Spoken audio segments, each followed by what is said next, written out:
XRP price chart is getting ready for its next big move. In this video, I'll talk about both the long and short-term timeframes on the chart so you know exactly what to look for. Right now, XRP is going through an extremely interesting and never-before-seen period. I think this is a very bullish sign for both the short and long run. I want to show you what I'm really paying attention to by going over those charts with you in this movie.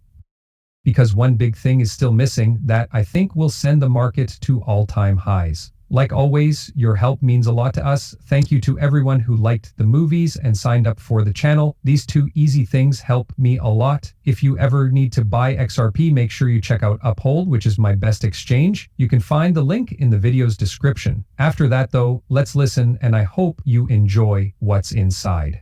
To start off this video, I want to quickly talk about a couple big issues that we need to pay attention to. This is the kind of stuff that is absolutely crucial to the future direction of the market, whether people like it or not. Recently, there has been a pretty big drop in XRP and the whole cryptocurrency market. A lot of that drop was caused by fears in the Middle East. At this point, it looks like the US has been able to stay out of most of the big wars. So long as they haven't already gotten involved in a big way, I don't see them getting involved in a big way that will shake up the market. There don't seem to be as many of the things that sparked the market the other day. And pretty much the same thing we talked about in the video when I broke down how those triggers started to work. We're now past that part. Now, let's talk about big shifts that will affect the whole market, not just crypto or XRP. This is for the end, higher market in general. It looks really, really good. You won't believe it. I mean, the United States is growing well. For bigger buyers, that's a big deal when it comes to how people feel about the market. That being said, a lot of the worries about inflation have really gone away by now. Getting money has been very hard for the past few years, and even so, profits have still gone up by a good amount. As we've seen, XRP and the whole cryptocurrency market are doing well, even though investments like crypto don't usually do well when hard money is in circulation.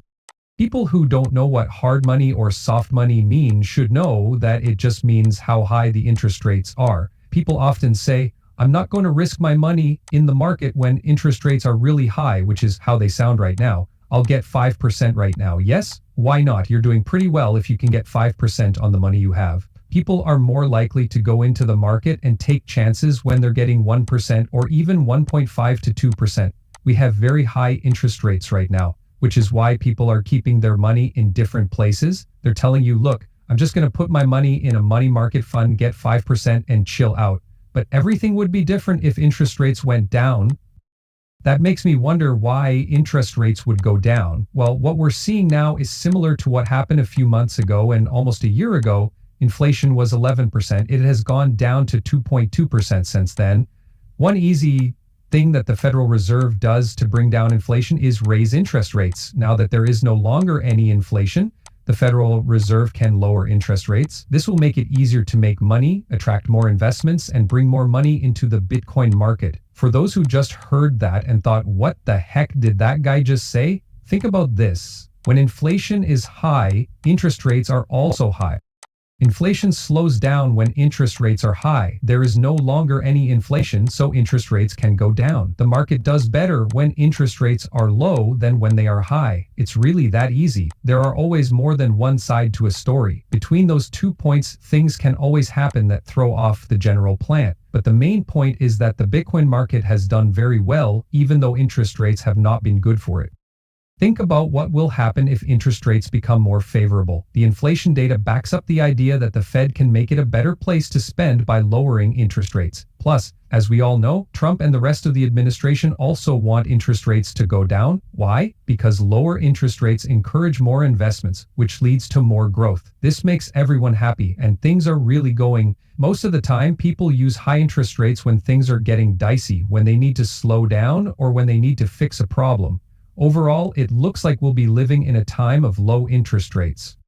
I know we haven't talked about plots yet, but all of this is very important to the story as a whole. The cryptocurrency market is doing very well right now, even though we're not in a situation that's good for cryptocurrencies to do well. Now that I've said all that, I want to look at a few maps. The first graph I want to look at shows how much money all altcoins are worth right now.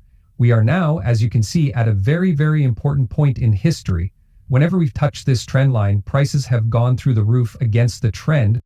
We can see that we are right now very close to this bottom line. There has been a low point in the Bitcoin market at this support line in the past. So what do I think? Does this mean that altcoins will suddenly go up because they hit this line?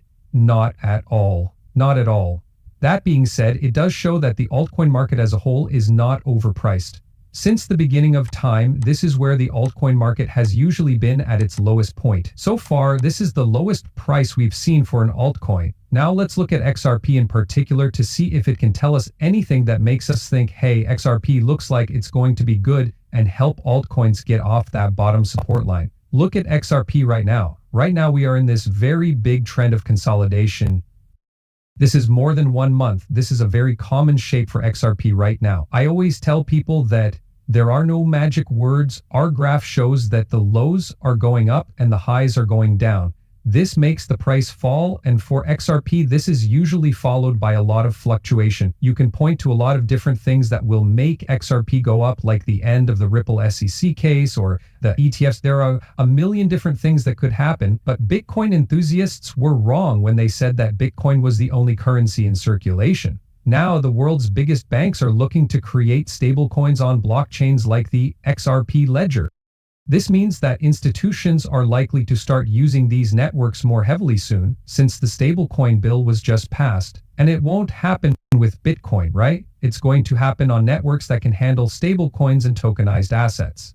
That's what the XRP record was made from the start. Not only does Ripple work with all the big banks, but the XRP ledger is also designed to handle these kinds of issued assets and works quickly and efficiently. And as we all know, there are a million different things going on that make it a great place for organizations to build these networks. With all of these good things happening and the US being pro-crypto, it's easy for me to see that when XRP finally squeezes in this pattern, when there are no more lower highs or higher lows to make because we've just reached the end of this thing, I think that will be a time of volatility to the upside. It fits with what we see on the altcoin picture as a whole. It looks like the bottom has been reached for all altcoins, and XRP's price is being pushed down by all the good news that's on the way. Also, remember what we talked about before, right? A lot of people will be looking for ways to make money with their dollars, which could mean that a lot more money flows into assets like cryptocurrency. Now, let's look at XRP over a longer period of time. This chart is simply stunning. This is the best chart I've ever seen. Over the course of several years, XRP has been consolidating on top of these two earlier highs with monthly candles. This is about as strong of a help as you can get. XRP is putting in a steady state on top of monthly bars that are above its previous all-time highs. In my opinion, this is just another very strong sign that support is being made and the next move will be up. And just to show how things work in theory, this little candle right here already puts us at $10.00 XRP. That being said,